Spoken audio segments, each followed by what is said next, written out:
열왕기하 21장 19절에서 26절 말씀까지 보겠습니다. 열왕기하 21장 19절로 26절 말씀. 19절 말씀. 아몬이 왕이 될 때 나이가 22세라 예루살렘에서 2년간 다스리니라. 그의 어머니의 이름은 무슬레메시여 요빠 하루스의 딸이더라.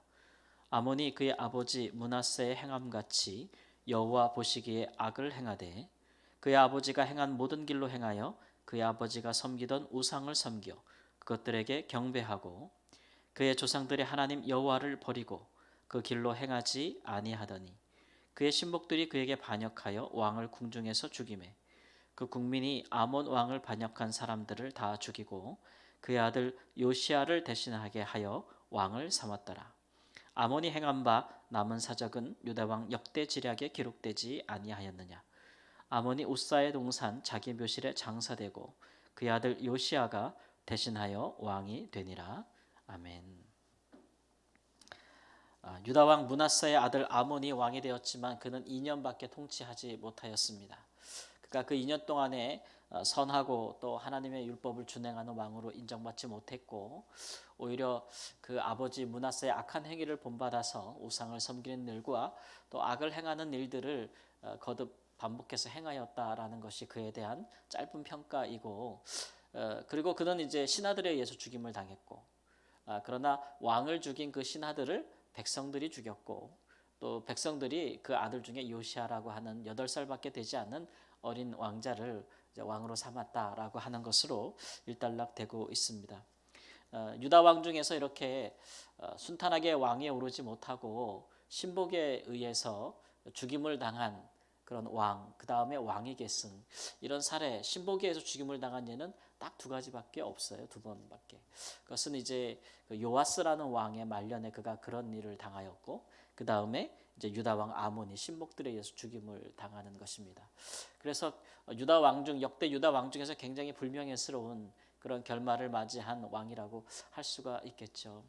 본래 하나님께서 이제 그 이스라엘의 왕위 계승에 관해서 하나님께서 다윗이나 또는 사울 때 우리가 보듯이 다윗의 후손 중에서 하나님께서 이제 이후로 왕을 세우지만 사실은 왕과 선지자, 제사장들 이런 사람들이 이제 왕위 계승할 때에 하나님의 신탁을 받고 또 선지자로 하여금 또는 제사장으로 하여금 그 다음 왕이 누가 될 것이라고 하는 하나님의 임명권, 지명권 이런 것들이 이루어지는 것이 하나님의 본래 의도하였던 하나님의 그 왕권, 이스라엘을 향한 왕권이고 또 이스라엘의 왕이라 할지라도 그가 이방 왕들과는 달라서 하나님의 왕권 앞에 복종하는 그런 왕으로서의 역할을 하기를 하나님께서 원하셨던 것인데 이제 처음 왕을 세울 때부터 이스라엘은 이방과 같은 왕이 되기를 원하였고 그래서 하나님을 경외하지 않는 또 하나님의 율법을 준행하지 않을 때마다 이제 이스라엘 내에서도 이런 권력 투쟁들이 일어나게 되는 것인데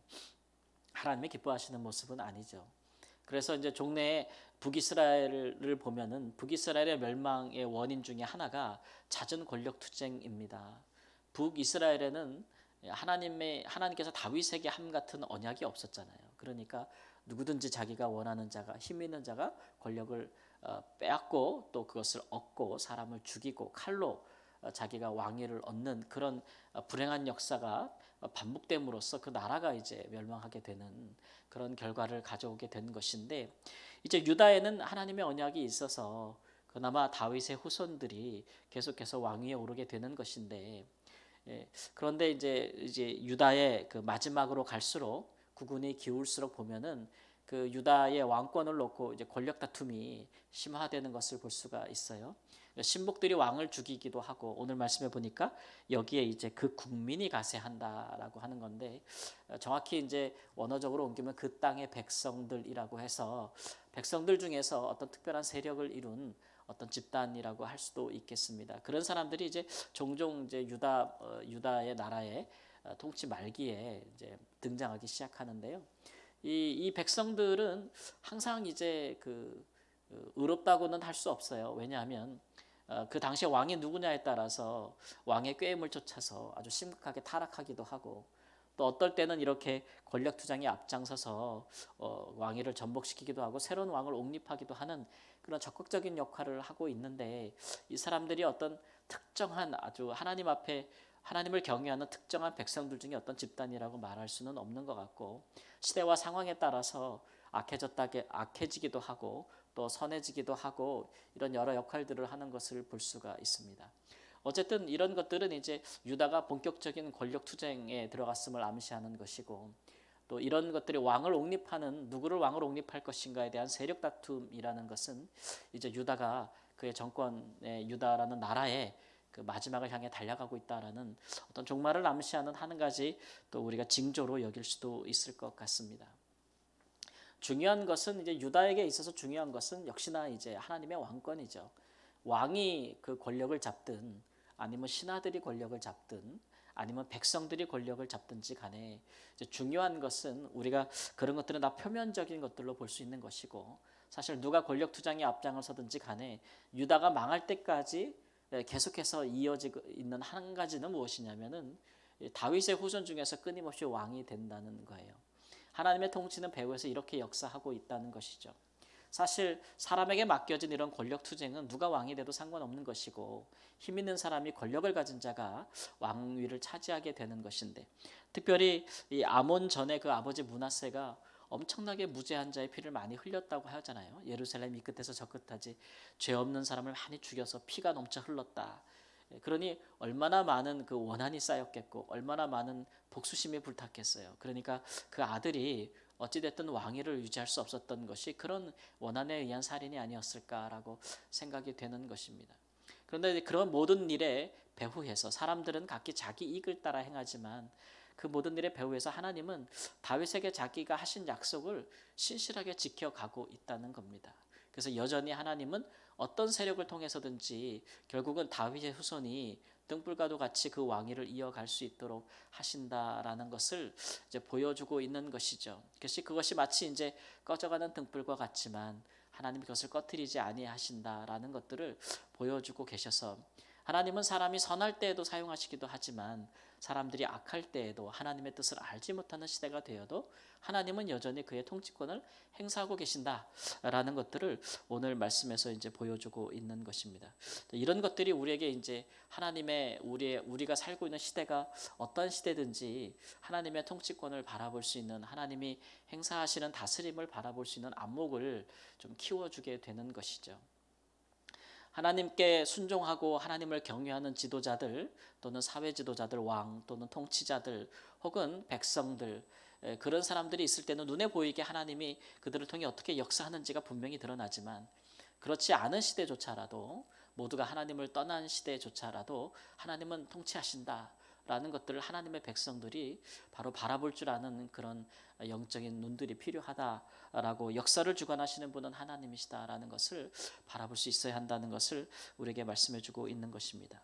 이 시대에도 다르지 않아서 우리 시대에도 권력의 투쟁이 있고 권력을 차지하기 위한 암투들이 있고, 그런 것들이 어떤 제도를 통해서 이렇게 우리에게 시스템 또는 법제도를 통해서 나타나긴 하지만, 지금도 여전히 이제 왕이 그 통치자가 권력을 잡을 것인가, 아니면 이제 그 사회 지도자들 중간에 백성들에 선출된 사람들, 이런 사람들이 권력을 잡을 것인가, 혹은 그것도 아니라면 뭐 우리 헌법에 명시된 대로 국민들이 모든 권력이 국민들에게서 나온다. 그래서 국민들이 이제 모든 권력을 잡을 것인가에 대한 이런 식의 그 계속 견제와 이런 권력에 대한 차지하고자 하는 그런 세력 다툼은 지금도 사실 계속되고 있는 것이겠죠. 예, 그래서 이제 우리가 그럴 때 우리가 바라기는 왕이라 할지라도, 혹은 뭐 우리 이 시대로 말하면 국회의원이라든지 아니면 정치하는 고위 관료들이라든지 이런 사람들이, 혹은 이제 이 시대를 살아가고 있는 우리 국민들이 더 의식을 갖고 하나님의 이 법을 생각하고 하나님의 법이 반영된 그런 의로운 또는 그런 공의로운 그런 것들을 시행하기를 원하기를 바라지만, 이 시대에도 여전히 이런 권력에 대한 암투들이 있어서 이것이 이제 지극히 오늘날 우리가 느끼기에는 너무 극렬하게 서로 다투는 모습들을 계속 보잖아요. 그런 것들, 그리고 백성들은 어떻게 보면 그런 것들에 참 이용당하기 쉬운, 그런 모습들, 통치자에 따라서 이리 됐다가 저리 됐다가, 그 시대에 따라서 선한 모습으로 세력을 키웠다가 또 악한 모습으로 나타나기도 하고 추종이 되기도 하고, 이런 것들의 오락가락하는 모습들을 우리가 우리 역사에서도 볼 수 있어요. 그러니까 이런 일들에 대해서 우리가 진정한 정말 통치는, 권력은 하나님께로부터 나온다라는 것들을, 역사를 주관하신 분은 하나님이다라는 것들을 우리 하나님의 백성들은 이제 명확하게 인식하고, 그런 일들을 보고 깨닫뿐 아니라 그런 일들을 도모할 수 있는 그런 겸손함, 겸허함, 혹은 우리의 역할, 믿는 자들의 그런 역할, 하나님의 왕권을 분명히 인정할 수 있는 그런 역할들이 우리 믿는 사람들의 삶의 자세, 우리가 어떤 상태에서 부르심을 받았지 간에 그 자리에서 하나님의 왕권을 인정하는, 그런 통치권을 인정하는 그런 삶의 자세로 사는 것이 하나님 나라에 속한 백성들의 삶이다라는 것을 우리가 다시 한번 교훈으로 삼게 되기를 우리 주 예수님의 이름으로 축원합니다. 아멘. 기도하겠습니다. 하나님, 이 시대의 사람들이 각기 자기가 원하는 자를 왕으로 삼아 삶의 주인으로 삼아 하나님 살아가고, 또 이 시대에도 많은 사람들이 권력을 얻기 위하여 싸우고 투쟁하는 모습들을 오늘 우리가 보며, 그것이 극렬하게 서로 대치하는 모습들 속에 보면서 마음에 또 실망과 안타까움을 금할 길이 없습니다. 하나님, 그러나 하나님, 모든 세상에 나오는 모든 권력도 하나님의 허락하심이 없이는 주어지는 것이 아니요, 누구에게든지 하나님께서 그것을 나누어 주시든지 간에 그 시대, 그것이 그 시대를 향한 하나님의 평안과 은혜가 되기를 하나님, 우리는 주 앞에 간구할 뿐이고, 우리에게 주어진 자리에서 우리는 하나님 나라의 백성으로서 하나님의 왕권을 생각하며 그에게 복종하고 그의 뜻을 따라 행하는 것을 우리의 삶의 가장 귀한 목적으로 여기게 되기를 하나님 주님 앞에 기도합니다. 하나님, 이 모든 것 가운데 모든 역사와 모든 하나님 통치를 주관하여 주시는 모든 나라에 앞서서 모든 나라를 뒤엎고 영원한 나라를 세워가시는 하나님의 통치권에 복종할 수 있는 하나님의 백성으로서의 삶을 살도록 하나님 저희를 도와주시옵소서. 이 시대를 살아가고 있는 하나님 이 땅의 백성들이 하나님을 앙망하고 거룩하며 선한 일을 기뻐하고 공의롭고 정의로운 일들을 사모하는 하나님 이 시대의 백성들이 될 수 있도록 주여 인도하여 주시기를 원합니다. 이 나라가 하나님 중요한 선거를 앞두고 또 사분오열하며 갈려지며 하나님 참으로 나라가 어려움 중에 있사오니, 하나님 이 와중에도 하나님 행하시는 일들이 이 시대를 향한 하나님의 선한 섭리가 이루어질 수 있도록 하나님의 백성들이 깨어 기도하며 우리의 마땅한 바를 행하여 하나님을 기쁘시게 하는 하나님의 왕권을 세워가는 역사가 있도록 주여 도와주시옵소서. 존귀하신 예수님의 이름으로 기도합니다. 아멘.